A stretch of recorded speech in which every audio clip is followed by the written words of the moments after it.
রমজানের শেষ 10 দিনে 3টি কাজ অবশ্যই করবেন।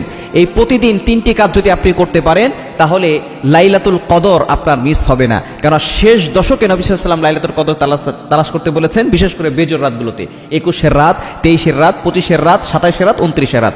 আমরা শুধু 27-এর রাত নিয়ে পড়ে থাকি।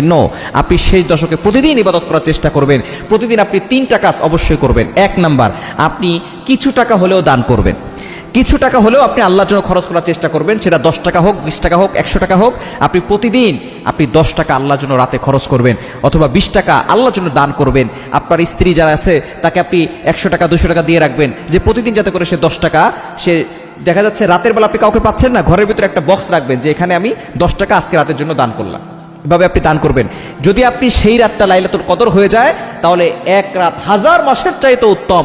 83 বছর 4 মাস আপনি প্রতিদিন 10 টাকা দান করার সওয়াব পেয়ে যাবেন।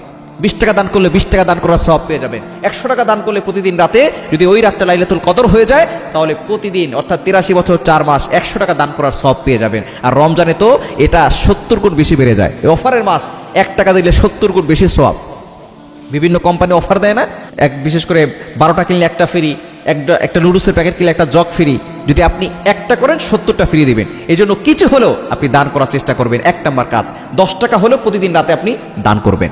দ্বিতীয় নাম্বার হচ্ছে আপনি 2 রাকাত নফল নামাজ পড়বেন। প্রতিদিন রাতে আপনি 2 রাকাত নফল নামাজ পড়ে ঘুমাবেন। তাহাজ্জুদের সময় 2 রাকাত হলেও আপনি নফল নামাজ পড়ার চেষ্টা করবেন। এই সময় আল্লাহ তাআলা প্রথম আসমানে আসেন। ওই রাতটা যদি লাইলাতুল কদর হয়ে যায় তাহলে 83 বছর 4 মাস 2 রাকাত নামাজ প্রতিদিন পড়ার সওয়াব আপনি পেয়ে যাবেন।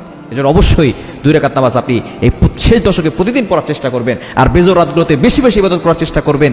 জিকির আজকার করবেন, তাসবিহ পড়বেন, কোরআন তেলাওয়াত করবেন, আর নফল নামাজ বেশি বেশি করে পড়বেন। নামাজটা একটু লম্বা করার চেষ্টা করবেন। এবং 3 নাম্বার হচ্ছে সূরা ইখলাস 3 বার করে পড়বেন। এবং ওই রাতটা যদি লাইলাতুল কদর হয়ে যায়, সূরা ইখলাস 3 বার পড়লে 1 খতম কোরআন শরীফ পড়ার সওয়াব। যদি আপনি লাইলাতুল কদর পেয়ে যান তাহলে 83 বছর 4 মাস প্রতি রাতে আপনি 1 খতম কোরআন পড়ার সওয়াব পেয়ে যাবেন। এজন্য অবশ্যই কোরআন তেলাওয়াত করবেন। যারা কোরআন তেলাওয়াত করতে পারেন না, এই সূরা ইখলাস তো পারেন, সূরা ইখলাস 3 বার পড়বেন। যদি লাইলাতুল কদর হয়ে যায় 83 বছর 4 মাস আপনি লাইলাতুল কদরের প্রতিদিন রাতে আপনি 1 খতম কোরআন পড়ার সওয়াব পেয়ে যাবেন।